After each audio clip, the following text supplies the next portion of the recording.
Mientras paseamos por la orilla del río Ródano, los invito también a pasear y a recorrer brevemente las páginas del libro de San Francisco de Sales, Introducción a la vida devota, un clásico de la literatura católica y un libro que tiene cualidades del todo particulares. Acerca de esto quiero contarles aquí, ahora, en El Tesoro de la Isla.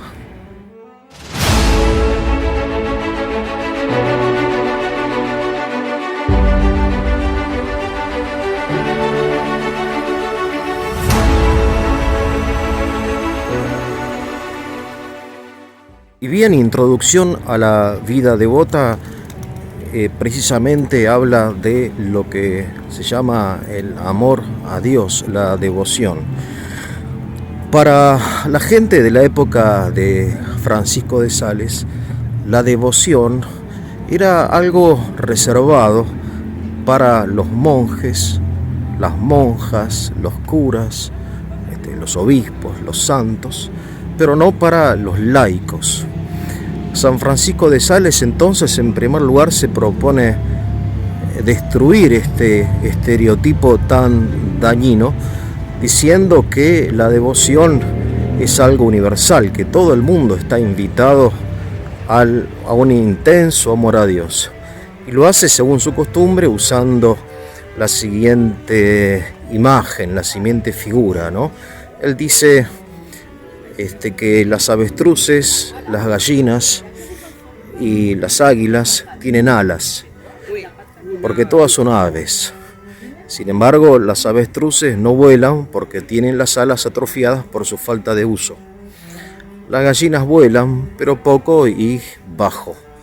En cambio, las águilas, él propiamente dice, las palomas, vuelan alto y son libres. De modo semejante, dice, todos los seres humanos tienen espíritu, tienen alma, tienen corazón, están llamados a usar de esas facultades que llamamos vida espiritual. De modo que la diferencia no está en la condición de las personas, sino en el uso que hacen de sus propias alas. En esta imagen que usa Francisco sirve para entender algo muy importante, a saber, lo que luego llamarán en el siglo XX el llamado universal a la santidad. O sea, que la santidad no es algo reservado al clero o a los religiosos, sino que todos están llamados a la santidad, así como todas las aves están llamadas a volar, aunque no todas ejercen esa capacidad, al contrario, algunos tienen atrofiada esa facultad. La imagen que utiliza Francisco a su vez es muy importante, porque obviamente el volar es una actividad extraordinaria. El aire, la luz, la libertad, el vuelo, ¿no? La visión de altura. Es importante, digo, porque en su época como en la nuestra, la vida espiritual se entendía o se sentía como algo más bien negativo, oscuro, como obligaciones, penitencias, privaciones. Lo espiritual se identifica con el rechazo de lo placentero, de los placeres del mundo, etc. Y en realidad no es así, ¿no? Y en esto va a insistir Francisco muchas veces en su libro. Y bien, ¿qué es la devoción? San Francisco sale en primer lugar al encuentro de un error típico, muy humano, que es el de imaginar las cosas según nuestras propias disposiciones, ¿no? Como dice el refrán, ¿no? Cada cual juzga según sus propias disposiciones. Y así algunos creen que la vida espiritual consiste en ir a misa, porque les gusta ir a misa. Otros creen que la vida espiritual consiste en ayudar a los pobres, porque les gusta ayudar a los pobres. Otros creen que la vida espiritual consiste en ayunar, no sé, porque les gusta ayunar o no comer carne. Y otros creen que la vida espiritual consiste, no sé, en de entrar a un convento porque tienen vocación conventual. Y él dice, usando siempre una imagen, es un gran escritor, dice, Aurelio, un pintor, dice, pintaba a todas las mujeres con el rostro de la mujer que él amaba, dice, ¿no? Así que todas las mujeres de sus pinturas son parecidas a su esposa. De modo semejante sucede que nosotros representamos la vida cristiana de acuerdo a nuestras propias disposiciones. Y en eso hay que tener cuidado, dice, porque no es así. Bien, entonces si eso no es la vida espiritual, y esto tampoco, y aquello tampoco, ¿qué es la vida espiritual? ¿Qué es la vida devota?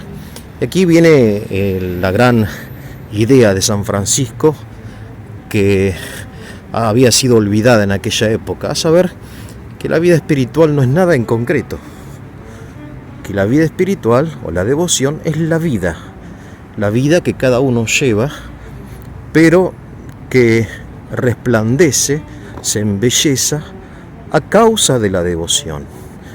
El militar, siendo militar, el carpintero, carpintero, el panadero, panadero, el cura, cura, el docente, docente, el estudiante, estudiante, el enfermero, enfermero, cada uno vive su vida como la debe vivir, y la devoción embellece esa vida, ¿no? Y así trae el ejemplo, dice, las abejas, él habla mucho de las abejas, dicen, no dañan las flores de las cuales sacan el néctar y la miel. Así de modo semejante, la devoción no daña la vida, sino que la embellece. Y trae otro ejemplo y dice así, cuando recubrimos piedras preciosas con miel, la piedra preciosa no cambia ni de naturaleza ni de color, sino que la miel hace que resplandezca la belleza y el brillo de la piedra. Así la devoción, la gracia, no cambian la vida, sino que la mejoran, la embellecen. Eso es, para San Francisco de Sales, la vida devota.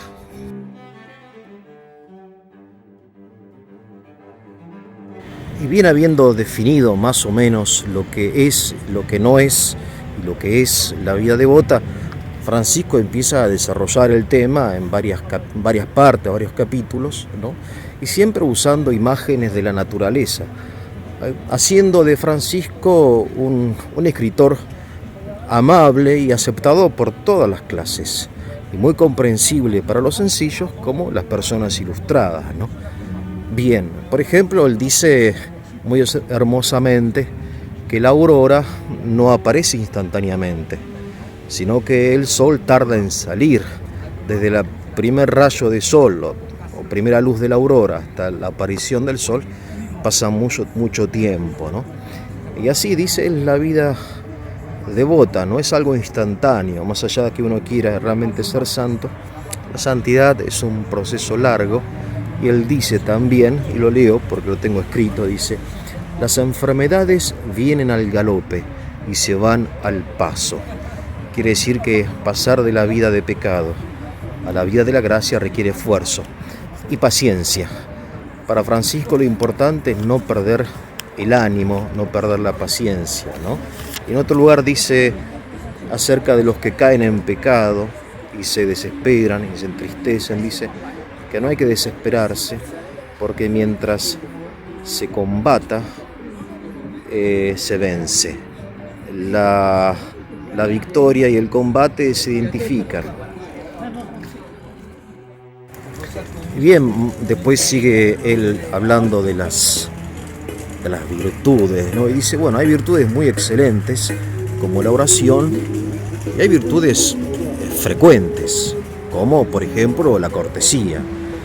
Pero el hecho de que no sean tan excelentes no significa que sean menos importantes, porque lo frecuente, lo habitual, ¿no? Como por ejemplo la cortesía, el trabajo, no sé, la higiene, estas virtudes que aparentemente no son tan excelentes como la oración, siendo frecuentes, terminan siendo en cierto sentido tan importantes o más importantes que las virtudes estrictamente espirituales, ¿no?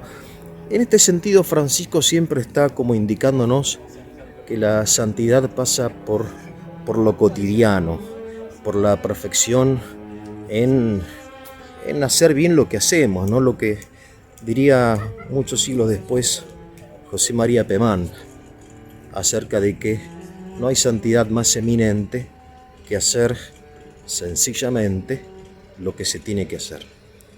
Por otro lado, Francisco más tarde viene a prevenirnos de la devoción puramente sensible, a saber, esto de andar con medallitas, imágenes, rosarios, videntes, apariciones, procesiones, cofradías, y etcétera, etcétera, etcétera. Y siempre, según su estilo, dice, miren, dice, los cometas parecen más grandes que las estrellas, pero en realidad son más chicos. Parecen más grandes, dice, porque son más sensibles, son más visibles, pero no siempre lo sensible es más importante. De modo semejante, la devoción sensible no es tan importante como la devoción fundada en auténticas virtudes. Francisco es un santo que se caracteriza por la suavidad y la dulzura, y eso también es importante porque en aquella época y en épocas posteriores la religión se identificaba con el rigor, con la disciplina, con el castigo, con el infierno. Y por eso él escribe, por ejemplo, fíjense el nombre de este capítulo, de la dulzura con nosotros mismos. El título mismo es un programa, ¿no?, de espiritualidad, de la dulzura con nosotros mismos. Y él dice que hay que ser paciente, no hay que ser riguroso, no tenemos que tratarnos a nosotros mismos con crueldad, con amargura. Esta idea después la va a retomar Don Bosco como principio pedagógico, ¿no? Por eso él llama a su congregación salesiana, en honor precisamente al santo de la dulzura, que es San Francisco de Sales. Otro capítulo del libro se titula, por ejemplo, que es menester tener buen ánimo. Y después dice, la luz es buena, pero algunas veces es dolorosa. Por eso hay que tener paciencia, porque la buena vida no siempre es confortable. Obviamente una persona que deja el vicio, por ejemplo, que deja el cigarrillo, que deja el alcohol, por ejemplo, no se va a sentir bien. Y no es que no esté haciendo el bien, sino que la luz es buena, pero algunas veces es dolorosa. Por lo tanto, dice, hay que tener buen ánimo, soportar con paciencia hasta sentirse bien. Y bien, vamos terminando esta breve reseña de este libro importante que les recomiendo leer, aunque puede ser que lo encuentren un poco anticuado por su estilo, en fin, pero vale la pena, creo, recurrir a este clásico. Por ejemplo, él dice en otro lugar, citando el refrán a río revuelto, ganancia de pescadores, en un capítulo titulado De la inquietud, dice que, bueno, en definitiva, Dios es Dios de serenidad, no en conmociones, no en la conmoción, en la inquietud, en la confusión, en la turbación, habita Dios.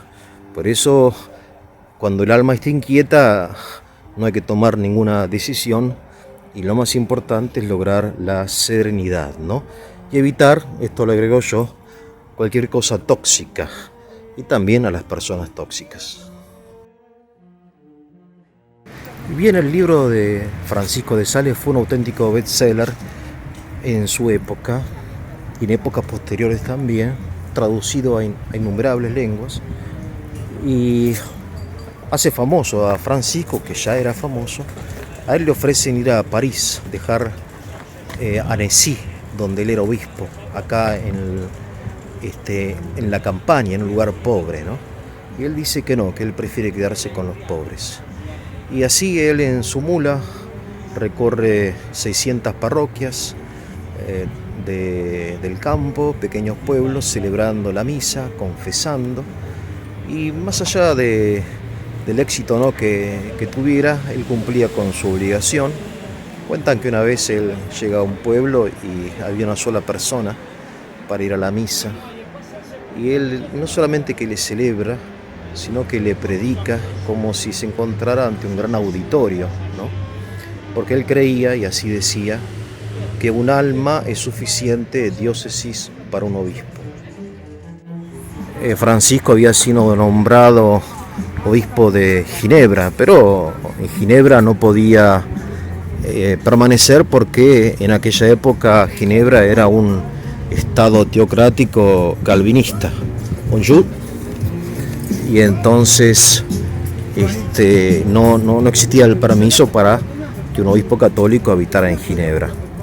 De todas formas, él, cuando encuentra en su territorio luteranos y calvinistas, los respeta, porque él cree firmemente en que la fe debe ser libre y que no se puede obligar a nadie, ni ser católico ni ser luterano, aunque habita en un territorio oficialmente de tal o cual confesión, ¿no? Según aquello de la tradición que decía San Agustín, nemo credens nisi volens, a saber, no puede creer sino aquel que quiere creer.